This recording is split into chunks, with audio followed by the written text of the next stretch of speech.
होलिका पर्व। होली के पर्व से अनेक कहानियाँ जुड़ी हुई हैं।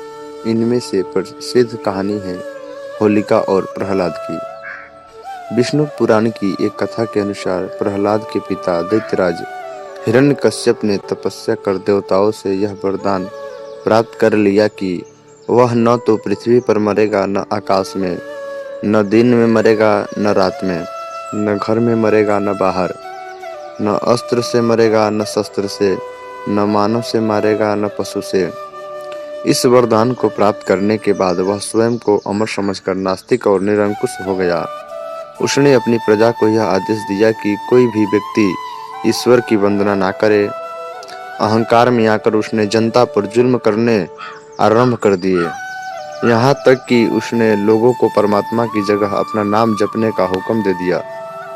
कुछ समय बाद हिरण्यकश्यप के घर में एक बेटे का जन्म हुआ। उसका नाम प्रहलाद रखा गया।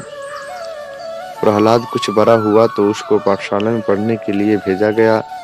पाठशाला के गुरु ने प्रहलाद को हिरण्यकश्यप का नाम जपने की शिक्षा दी, पर प्रहलाद हिरण्यकश्यप के स्थान पर भगवान विष्णु का नाम जपता था। वह भगवान विष्णु को हिरण्यकश्यप से बड़ा समझता था। गुरु ने प्रहलाद की हिरण्यकश्यप से शिकायत कर दी। हिरण्यकश्यप ने प्रहलाद को बुलाकर पूछा कि वह उसका नाम जपने के जगह पर विष्णु का नाम क्यों जपता है। प्रहलाद ने उत्तर दिया, ईश्वर सर्वशक्तिमान है, उसने ही सारे सृष्टि को रचा है। अपने पुत्र का उत्तर सुनकर हिरण्यकश्यप को गुस्सा आ गया।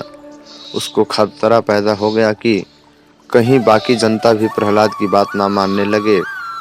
उसने आदेश दिया, कहा, मैं ही सबसे अधिक शक्तिशाली हूँ, मुझे कोई नहीं मार सकता। मैं तुझे अब खत्म कर दूंगा।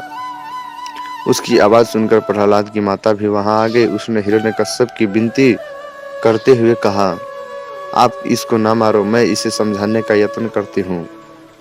वे प्रहलाद को अपने पास बिठाकर कहने लगी, तेरे पिताजी इस धरती पर सबसे शक्तिशाली हैं, उनको अमर रहने का वर मिला है, इनकी बात मान ले। प्रहलाद बोला, माताजी, मैं मानता हूँ कि मेरे पिताजी बहुत ताकतवर है, पर सबसे अधिक बलवान भगवान विष्णु है, जिसने हम सभी को बनाया है। पिताजी को भी उसने ही बनाया है। प्रहलाद का यह उत्तर सुनकर उसकी माँ बेबस हो गई। प्रहलाद अपने विश्वास पर अडिग था। ये देख हिरण्यकश्यप को और गुस्सा आ गया। उसने अपने सिपाहियों को हुक्म दिया कि वो प्रहलाद को सागर में डुबाकर मार दे। सिपाही प्रहलाद को सागर में फेंकने के लिए ले गए और पहाड़ से सागर में फेंक दिया, लेकिन भगवान के चमत्कार से सागर की एक लहर ने प्रहलाद को किनारे पर फेंक दिया। सिपाहियों ने प्रहलाद को फिर सागर में फेंका। प्रहलाद फिर बाहर आ गया। सिपाहियों ने आकर हिरण्यकश्यप को बताया। फिर हिरण्यकश्यप बोला, उसको किसी ऊंचे पर्वत से नीचे फेंक कर मार दो। सिपाहियों ने प्रहलाद को जैसे ही पर्वत से फेंका, प्रहलाद एक घने वृक्ष पर गिरा, जिस कारण उसको कोई चोट नहीं लगी।